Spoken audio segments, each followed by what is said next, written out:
Hi friends, welcome back to my channel Shreya Kannada vlogs. ಈ ವ್ಲಾಗಲ್ಲಿ 2 ದಿನದ ವ್ಲಾಗ್ನ ಕಂಬೈನ್ ಮಾಡಿ ಹಾಕಿದ್ದೀನಿ. ಸೊ ಇದು ಬಂದು ಫಸ್ಟ್ ವ್ಲಾಗ್ ಬಂದು ವೆಡ್ನೆಸ್ಡೇ ವ್ಲಾಗ್ ಆಗಿರುತ್ತೆ, ಅಂದರೆ ಮಾರ್ಚ್ 12 ನನ್ನ ಬರ್ತ್ಡೇಯ ವ್ಲಾಗ್ ಆಗಿರುತ್ತೆ. ಸೊ ಯಾರೆಲ್ಲ ನನ್ನ ಬರ್ತ್ಡೇಗೆ ವಿಶ್ ಮಾಡಿದ್ರೆ ಅವ್ರಿಗೆಲ್ಲ ಥ್ಯಾಂಕ್ ಯು ಅಂತ ಹೇಳ್ತಾ ವ್ಲಾಗ್ನ ಶುರು ಮಾಡ್ಕೊಳ್ಳೋಣ. ಸೊ ಬೆಳಗಿಂದ ವ್ಲಾಗ್ನ ನಾನು ಏನು ಕ್ಯಾಪ್ಚರ್ ಮಾಡ್ಕೊಳ್ಳೋಕ್ಕಾಗಲಿಲ್ಲ, ಸ್ವಲ್ಪ ಬ್ಯುಸಿ ಇದ್ದೆ. ಈವ್ನಿಂಗ್ ನನ್ನ ಹಸ್ಬೆಂಡ್ ಬಂದು ಸ್ವಲ್ಪ ಹೊರಗಡೆ ಹೋಗೋಣ, ರೆಡಿ ಆಗು ಅಂತ ಹೇಳಿದ್ರು.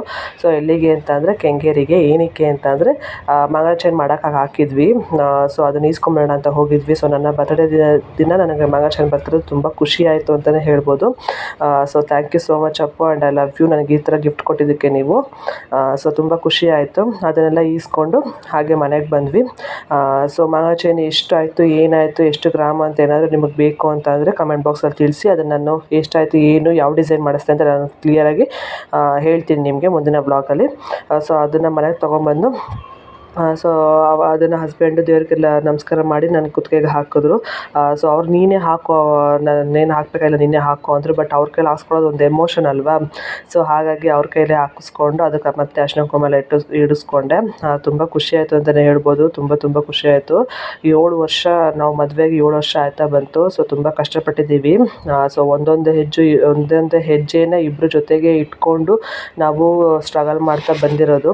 ಸೊ ತುಂಬ ಖುಷಿ ಆಯಿತು ಅಂತಲೇ ಹೇಳ್ಬೋದು. ಇದೇ ಥರ ಇನ್ನೂ ನಾವು ಏನೇನು ಅಂದ್ಕೊಂಡಿದ್ದೀವೋ ಎಲ್ಲ ಆಗಲಿ ಈ ವರ್ಷ, ಎಲ್ಲ ನಮಗೆ ಅದು ಕನಸೆಲ್ಲ ಈಡೇರಲಿ ಅಂತ ಕೇಳ್ಕೊತೀನಿ. So once again thank you so much Appu. So ಇದಕ್ಕೆಲ್ಲ ಕಾರಣ ನನ್ನ ಹಸ್ಬೆಂಡು, ನನ್ನ ಅಪ್ಪ ಅಮ್ಮ, ನನ್ನ ಅತ್ತೆ ಮಾವ ಅಂತಲೇ ಹೇಳ್ಬೋದು. ಸೊ ಒಳ್ಳೆ ಫ್ಯಾಮಿಲಿ ನನಗೆ ಸಿಕ್ಕಿದೆ. ಈ ಫ್ಯಾಮಿಲಿ ನನ್ನ ಜೊತೆ ಯಾವಾಗಲೂ ಹೀಗೆ ಇರಲಿ ಅಂತ ಕೇಳ್ಕೊತೀನಿ. ತುಂಬ ಖುಷಿ ಆಯಿತು. ಸೊ ಹಾಗೆ ಇವತ್ತಿನ ಸ್ಪೆಷಲ್ ಬಂದು ಬಿರಿಯಾನಿ ರೆಸಿಪಿ ನಿಮ್ಮ ಜೊತೆ ಆಲ್ರೆಡಿ ಶೇರ್ ಮಾಡ್ಕೊಂಡಿರೋದು. ನಾನು ಇದರಲ್ಲಿ ಏನು ಶೇರ್ ಮಾಡ್ಕೊಳಕ್ಕೆ ಹೋಗಲಿಲ್ಲ. ಸೊ ಊಟ ಎಲ್ಲ ಮುಗಿಸ್ಕೊಂಡು ಹಾಗೆ ಸುಮ್ಮನೆ ಮಾತಾಡ್ಕೊಂಡಿದ್ವಿ. ತುಂಬ ದಿನವೇ ಆಗಿತ್ತು ಈ ಥರ ಎಲ್ಲ ಟೈಮ್ ಪಾಸ್ ಮಾಡಿ ನಾವು. ಸೊ ನನ್ನ ಮಗಳು ನನ್ನ ಕಾಲು ನೋವ್ತಿದೆ, ಕಾಲು ಹೊತ್ತು ಮಮ್ಮಿ ಅಂತ ಹೇಳಿದ್ರು. ಅವಳು ಕಾಲು ಹೊತ್ಕೊಂಡು ಹಾಗೆ ಅವಳು ನನ್ನನ್ನು ತೋರಿಸು ಮಮ್ಮಿ ಬ್ಲಾಗಲ್ಲಿ ಅಂತ ಅಂದು ಅವಳನ್ನ ತೋರಿಸ್ಕೊಂಡು ಹಾಗೆ ಅವಳ ಜೊತೆ ಮಾತಾಡಿಕೊಂಡು ಹಾಗೆ ನನ್ನ ಹಸ್ಬೆಂಡ್ ಒಂದು ಕಡೆ ಫೋನ್ ನೋಡ್ಕೊಂಡಿದ್ದಾರೆ ನೋಡಿ. ಸೊ ಅವ್ರ ಜೊತೆ ಹಾಗೆ ಮಾತಾಡಿಕೊಂಡು ಟೈಮ್ ಪಾಸ್ ಮಾಡಿಕೊಂಡು ಇವತ್ತಿನ ದಿನನ ನಾನು ಮುಗಿಸ್ದೆ. ಸೊ ಯಾರೆಲ್ಲ ಆ ಚಾನಲ್ ಸಬ್ಸ್ಕ್ರೈಬ್ ಮಾಡ್ಕೊಂಡಿಲ್ಲ ಪ್ಲೀಸ್ ಹೋಗಿ ಸಬ್ಸ್ಕ್ರೈಬ್ ಮಾಡ್ಕೊಳ್ಳಿ. ಹಾಗೆ ಪಕ್ಕದಲ್ಲಿ ಕಾಣೋ ಬೆಲ್ ಐಕನ್ನ ಪ್ರೆಸ್ ಮಾಡೋದನ್ನ ಮರಿಬೇಡಿ ಅಂತ ಕೇಳ್ಕೊತೀನಿ. So next day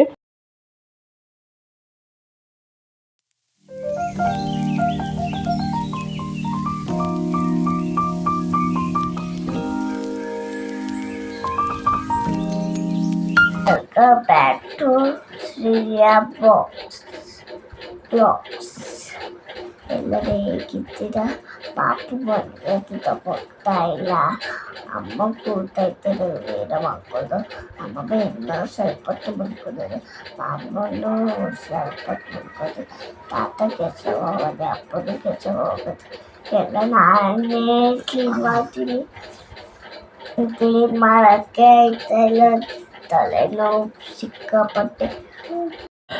so next day ವ್ಲಾಗ್ನ ಶುರು ಮಾಡಿಕೊಂಡೆ. ಸೊ ಮಾರ್ನಿಂಗು ಮಕ್ಕಳೆಲ್ಲ ಬೇಗ ಇದ್ದರು. ಅಂದರೆ ಪಾಪು ಇತ್ತೀಚೆಗೆ ಹೇಗಾಗಿದೆ, ನೈಟ್ ಬೇಗ ಮಲ್ಕೋತಾಳೆ, ಬೆಳಗ್ಗೆ ಬೇಗ ಎದ್ದೇಳ್ತಾಳೆ. ಸೊ ಹೋಲ್ ನೈಟ್ ನಾನೇ ಎದ್ದು ಫೀಡ್ ಮಾಡಿಸ್ತೀನಿ ಒಂದು 2 ಟೈಮ್ಸು. ಸರಿ ತಿನ್ನಿಸೋದ್ರಿಂದ ಅವಳು ಒಂದು 2 ಟೈಮ್ಸ್ ಫೀಡ್ ಕೇಳ್ತಾಳೆ ಅಷ್ಟೇ. ಸೊ 2 ಟೈಮ್ಸ್ ಫೀಡ್ ಮಾಡಿಸಿ ಮಲಗಿಸಿದ್ರೆ ಮತ್ತೆ ಮಾರ್ನಿಂಗ್ ಅವಳು 6:30ಗೆಲ್ಲ ಎದ್ಬಿಡ್ತಾಳೆ.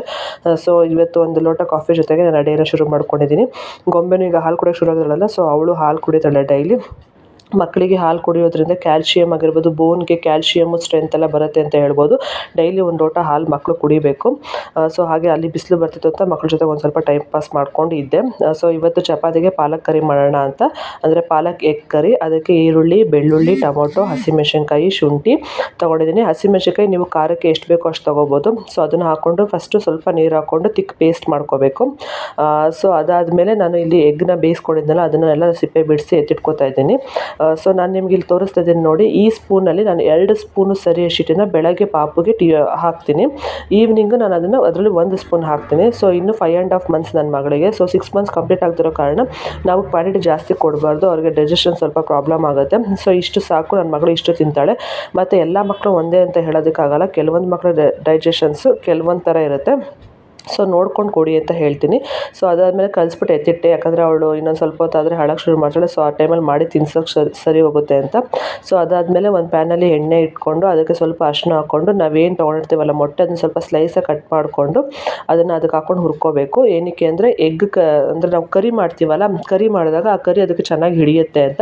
ಸೊ ಮತ್ತು ಅದೇ ಎಣ್ಣೆಗೆ 2 ಪೀಸ್ ಚಕ್ಕೆ ತೊಗೊಂಡಿದ್ದೀನಿ. ಚಕ್ಕೆ ತೊಗೊಂಡು ನಾವೇನು ರುಬ್ಕೊಂಡಿರೋ ಮಸಾಲೆ ಹಾಕಿ ಅದು ಸ್ವಲ್ಪ ನೀರು ಹಾಕಿ ಅದನ್ನು ಅದಕ್ಕೆ ಹಾಕ್ಕೊಂಡು ಎಣ್ಣೆ ಬಿಡೋವರೆಗೂ ಅದನ್ನು ಚೆನ್ನಾಗಿ ಕುದಿಸ್ಕೋಬೇಕು. ಆ ಟೈಮಲ್ಲಿ ನಾವೇನು ಪಾಲಕ್ ಸೊಪ್ಪು ತೊಗೊಂಡಿರ್ತೀವಲ್ಲ ಅದು ಸ್ವಲ್ಪ ನೀರು ಹಾಕ್ಕೊಂಡು ಚೆನ್ನಾಗಿ ರುಬ್ಕೊಂಡು ಅದಕ್ಕೆ ಮಿಕ್ಸ್ ಮಾಡಿ ಫುಲ್ಲು ಅದು ಚೆನ್ನಾಗಿ ಎಣ್ಣೆ ಬಿಡಬೇಕು. ಯಾಕಂದ್ರೆ ನಾವಿಲ್ಲಿ ಯಾವುದು ರೋಸ್ಟ್ ಮಾಡ್ಕೊಂಡಿಲ್ಲ. ಸೊ ಅದು ಚೆನ್ನಾಗಿ ಹಸಿ ಸ್ಮೆಲ್ ಹೋಗೋವರೆಗೂ ಚೆನ್ನಾಗಿ ಕುದಿಬೇಕು. ಈ ಥರ ಕುದಿಯೋ ಟೈಮಲ್ಲಿ 1 ಸ್ಪೂನ್ ನಾನು ಉಪ್ಪು ಹಾಕ್ಕೊಂಡಿದ್ದೀನಿ. ಇಲ್ಲಿ ಉಪ್ಪು ಹಾಕಿರೋ ವೀಡಿಯೋ ಕ್ಯಾಪ್ಚರ್ ಆಗಿಲ್ಲ. ಸೊ ದಯವಿಟ್ಟು ಉಪ್ಪು ಹಾಕ್ಕೊಳ್ಳಿ, ನಿಮ್ಗೆ ರುಚಿಗೆ ತಕ್ಕಷ್ಟು ಎಷ್ಟು ಬೇಕೋ ಅಷ್ಟು ಉಪ್ಪು ಹಾಕ್ಕೊಳ್ಳಿ. ಸೊ ಆಮೇಲೆ ಚೆನ್ನಾಗಿ ಕುದಿಯೋ ಟೈಮಲ್ಲಿ ನಾವಿಲ್ಲಿ ಏನು ಕಟ್ ಮಾಡ್ಕೊಂಡು ಆವಾಗಲೇ ಬೇಯಿಸ್ಕೊಂಡಿರೋ ಮೊಟ್ಟೆ ಅದಕ್ಕೆ ಹಾಕಿ ಚೆನ್ನಾಗಿ ಅದನ್ನು ಬೇಯಿಸಬೇಕು. ಅದು ಫುಲ್ಲು ಅದು ಕರಿ ಎಲ್ಲ ಅದಕ್ಕೆ ಹಿಡಿಬೇಕು, ಅಲ್ಲಿವರೆಗೂ ಚೆನ್ನಾಗಿ ಬೇಯಿಸಬೇಕು. ಒಂದು 10 ಮಿನಿಟ್ಸ್ ಬೇಯಿಸಿದ್ರೆ ಸಾಕು ಅನಿಸುತ್ತೆ.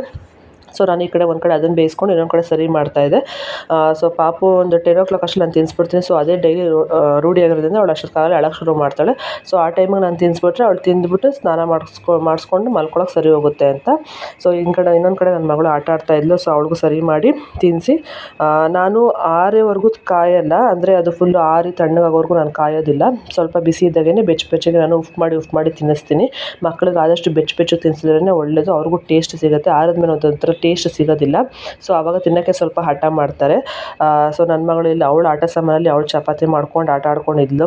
ಸೊ ನಾನು ಹಾಡು ಹಾಕ್ಕೊಂಡು ಫೋನಲ್ಲಿ ಪಾಪುಗೆ ಎಲ್ಲ ನಾನು ಸರಿಯೆಲ್ಲ ತಿನ್ನಿಸಿ ಎಲ್ಲ ಮಾಡಿ ಅವಳಿಗೂ ಮಲಗಿಸ್ಬಿಟ್ಟು ನಾನು ಟಿಫನ್ ಮಾಡ್ತಾಯಿದ್ದೀನಿ ಈಗ. ಸೊ ತುಂಬ ಚೆನ್ನಾಗಿದ್ದು ಅಂತಲೇ ಹೇಳ್ಬೋದು.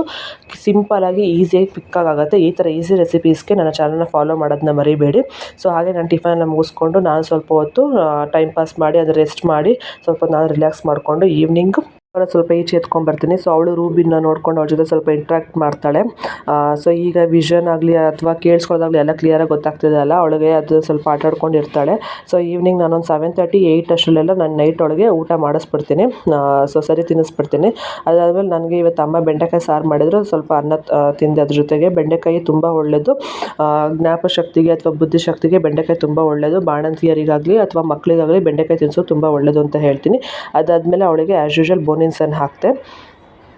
ಪಾಪುಗೀಗ ಬೋನಿನ್ಸನ್ನು ಹಾಕ್ತೆ. ಆಟ ಆಡ್ತಾಳೆ ಅಂತ ನೋಡಿಕೊಂಡು ಗೊಂಬೆಗೆ ಅಮ್ಮ ಊಟ ಮಾಡಿಸಿದ್ದಾರೆ. ನಂದು ಊಟ ಆಯಿತು. ಸೊ ಇವತ್ತಿನ ವ್ಲಾಗ್ ಇಷ್ಟೇ ಆಗಿರುತ್ತೆ. ದಯವಿಟ್ಟು ನನ್ನ ಚಾನಲ್ನ ಹಾಗೆ ಯಾರೆಲ್ಲ ನೋಡ್ತಾ ಇದ್ದಾರೆ ದಯವಿಟ್ಟು ಪ್ಲೀಸ್ ಸಬ್ಸ್ಕ್ರೈಬ್ ಮಾಡ್ಕೊಂಡು ನೋಡಿ ಅಂತ ಕೇಳ್ಕೊತೀನಿ. ಹಾಗೆ ನೋಡೋದಕ್ಕಿಂತ ಒಂದು ಸಬ್ಸ್ಕ್ರೈಬ್ನ ಪ್ರೆಸ್ ಮಾಡಿ ಅದ್ರ ಪಕ್ಕ ಬೆಲ್ ಐಕಾನ್ನ ನೀವು ಪ್ರೆಸ್ ಮಾಡಿದ್ರೆ ನನ್ನ ನೋಟಿಫಿಕೇಷನ್ಸ್, ಅಂದರೆ ನನ್ನ ಹೊಸ ಯಾವುದೇ ವೀಡಿಯೋ ನಾನು ಅಪ್ಲೋಡ್ ಮಾಡಿದ್ರು ಅದ್ರ ನೋಟಿಫಿಕೇಷನ್ ನಿಮಗೆ ಬರುತ್ತೆ. ದಯವಿಟ್ಟು ಆ ಚಾನಲ್ ಸಬ್ಸ್ಕ್ರೈಬ್ ಮಾಡ್ಕೊಂಡು ನೋಡಿ ಅಂತ ಕೇಳ್ಕೊತೀನಿ. ಹಾಗೆ ಈ ವಿಡಿಯೋ ನಿಮ್ಗೆ ಇಷ್ಟ ಆಗಿದ್ರೆ ಒಂದು ಲೈಕ್ ಮಾಡಿ, ಯಾರಿಗಾದ್ರೂ ಯೂಸ್ಫುಲ್ ಆಗಿದೆ ಅದು ಶೇರ್ ಮಾಡಿ. ಏನಾದರೂ ಸಜೆಷನ್ಸ್ ಇದ್ದರೆ ದಯವಿಟ್ಟು ಕಮೆಂಟ್ ಬಾಕ್ಸಲ್ಲಿ ತಿಳಿಸಿ ಅಂತ ಕೇಳ್ಕೊತೀನಿ. ಸೊ ಹಾಗೆ ನನ್ನ ಇನ್ಸ್ಟಾಗ್ರಾಮ್ ಪೇಜ್ನ ಫಾಲೋ ಮಾಡೋದನ್ನ ಮರಿಬೇಡಿ.